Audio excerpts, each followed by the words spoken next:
This news is presented by Yuvan Trading Company, डिडवी टिक्कर हमीरपुर। सभी प्रकार के पावर टूल्स, इंडस्ट्रियल टूल्स और आटा चक्की इत्यादि के लिए संपर्क करें। ऐसा है कि हमने हिमाचल प्रदेश विधानसभा के अध्यक्ष के रिमूवल का आज प्रस्ताव विधानसभा में नियमों के तहत दिया है। नियम बकायदा कोट किए गए हैं कि उनको इस गरिमा में कुर्सी से अलग किया जाए। और जैसा कि सुबह भी हमने कहा था कि विधानसभा का ये आसन, इस पे विठल भाई पटेल जैसे लोग सुशोभित रहे हैं और आज दिन तक बहुत लोग इस कुर्सी पे सुशोभित हुए। जिन लोगों ने इस सदन का सम्मान किया, इस सदन की गरिमा को बनाए रखा, और ऐसे अध्यक्ष आए जिन्होंने बनने के बाद अपनी पार्टी की प्राथमिक सदस्यता से इस्तीफा दे दिया। ऐसे लोग भी आए जिन्होंने एक बार अध्यक्ष रहने के बाद दूसरी दफ़ा चुनाव ही नहीं लड़े। ये उस विधानसभा की बात है जहाँ का इतना गौरवमय इतिहास रहा है। वहाँ पे एक अध्यक्ष लगातार ये कह रहे हैं कि मैं एक विचारधारा से संबंध रखता हूँ, मुझे बहुत फख्र है कि मैं उस विचारधारा का व्यक्ति हूँ। आप अपनी विचारधारा अपने पास रखें। जब आप इस कुर्सी पे सुशोभित हैं तब आपको जो है न्यूट्रलिटी मेंटेन करनी पड़ेगी, आपको न्यायपूर्ण व्यवस्थाएं देनी पड़ेंगी। आप विपक्ष का एजेंडा नहीं लगाएंगे, विपक्ष के लोगों को बोलने नहीं देंगे, तो ऐसे तो काम नहीं चलेगा। तो इसलिए विधानसभा अध्यक्ष के रिमूवल का प्रस्ताव हमने दिया। और इस सरकार की हालत क्या है उसका अंदाज़ा आप ये लगा सकते हैं। खैर, ये तो मालूम ही है कि ये जयराम जो है एक्सीडेंटल मुख्यमंत्री हैं, बनना किसी और को था, बन कोई और गया। इसलिए जो है ये व्यवस्था भी नहीं तय कर पाए कि इस रेजोल्यूशन का करना क्या है।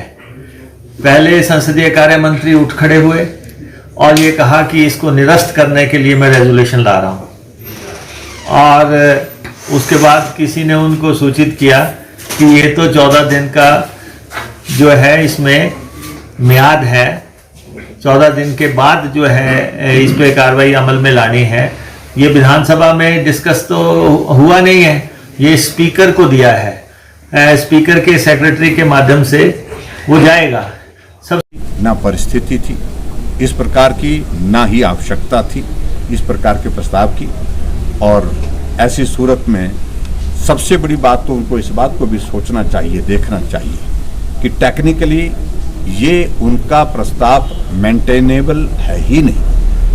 सदस्यों की संख्या के हिसाब से वो पूर्ति नहीं करता है, और उसके साथ साथ में जो विधानसभा के अंदर ऐसे विषय पर प्रस्ताव देना जिसके लिए एक टाइम एक लिमिट है, निर्धारित है नियम के अनुसार, वो उसको भी पूरा नहीं करता है। तो ऐसी सूरत में अपना प्रयास नहीं बनाना चाहिए था, उनको मजाक नहीं बनाना चाहिए था। ये मैं समझता हूँ कि एक अच्छी परंपरा उन्होंने शुरू नहीं की। इससे ज़्यादा गंभीर विषयों पर चर्चा होती रही, इससे ज़्यादा गंभीर परिस्थितियाँ सदन के अंदर होती रही है, लेकिन विधानसभा के स्पीकर के अगेंस्ट इस प्रकार का प्रस्ताव बहुत ही कम जो है वो लाया गया है विपक्ष के द्वारा। तो ये जो आज जो उन्होंने वो करने की कोशिश की, तो मैं समझता हूँ कि ये आवश्यक भी नहीं था। और मैं जो है वो वैचारिक दृष्टि से किसको रोक सकते हैं? लोकतंत्र किसको कहते हैं? लोकतंत्र में अपनी बात, अपना विचार कहाँ किसके साथ संबंध रखता है उसको क्या, और उसकी अभिव्यक्ति करने में समझता हूँ कतई भी गलत नहीं। और जो जिस प्रकार से उन्होंने लेने की कोशिश की है विपक्ष वालों ने, ये बहुत दुर्भाग्यपूर्ण है। हमने यहाँ पर क्या क्या हालात देखे हैं, स्पीकर क्या करते रहे हैं, मैं उस बारे में ज़्यादा टिप्पणी नहीं करना चाहता हूँ, वो बीते वक्त की बात है। लेकिन जितने सहज और शालीन स्वभाव के हमारे वर्तमान स्पीकर महोदय हैं, ऐसे बहुत कम देखा है। सर इसके लिए तो पूरी तरह से रूप से उनको खबर में रहने की भूख से, क्योंकि वो खबर के माध्यम से ही आए हुए हैं। मैं उनके बारे में ज़्यादा नहीं कहना चाहता हूँ। मैं लोकतंत्र के चौथे स्तंभ का बहुत सम्मान करता हूँ और उनको आदत पड़ी है, खबर मेरी ही लगनी चाहिए, मेरी ही होनी चाहिए और मैं नई खबर कैसे बनाऊंगा, ऐसी चीज़ के लिए कोशिश करते हैं क्योंकि उनकी बैकग्राउंड उस तरह से रही है, तो इसलिए स्वाभाविक रूप से उनकी रुचि उस दृष्टि रहती। कोई बुरी बात नहीं उसमें कतई भी। मेरा कहने का मतलब कि सदन में मर्यादाओं का हनन नहीं होना चाहिए। एक माननीय सदस्य ट्राइबल के अपनी बात कहते कहते कहाँ से कहाँ पहुँच के देश की, यहाँ पर प्रदेश सरकार की जो जनहित की नीतियाँ हैं उस पर चर्चा हो रही है और जाकर के वो राष्ट्र को किसने आज़ाद किया और उसमें किस चीज़ की भूमिका क्या रही, वहाँ पर पहुँच गए। ये दुर्भाग्यपूर्ण है, वो हट करके बोलते हैं और इसलिए एक व्यक्ति को इजाज़त नहीं दी जा सकती है सदन का माहौल खराब करने के लिए, और उन्होंने दी है वो सिर्फ राजनीतिक मकसद की दृष्टि से उन्होंने वो सब करने की जो कोशिश की है और इससे जो है उनका परिहास बना है, मजाक बना है। और ऐसी सूरत में मैं इतने कहना चाहूँगा कि उनको थोड़ा सब्र करना चाहिए, संयम करना चाहिए। जहाँ जवाब देने की बात है, जवाब सत्ता पक्ष की ओर जो देना है वो हम निश्चित रूप से देंगे आने वाले समय में, लेकिन इस तरह से राजनीतिक मकसद के साथ जो है हमेशा बात नहीं करनी चाहिए। नहीं, बड़े स्पष्ट होने की आवश्यकता, जो बेस्ट पॉसिबल कोऑपरेशन हमारी ओर से जो करने की जरूरत है वो की है। सदन के चालन में आपने देखा कि सबसे कम हम बोले और सबसे ज्यादा जो है एक ही आदमी बोलते हैं, वो हर बात पर उछलते हैं, जैसे जो बंजी जंपिंग होती ना वैसे उछल कूद करते हैं, जैसे ऐसा लगता है कि कुर्सी पर वहाँ पर स्प्रिंग लगा के रखा है, जो वो एक जो डॉल होती है वो उछलती है उस पर।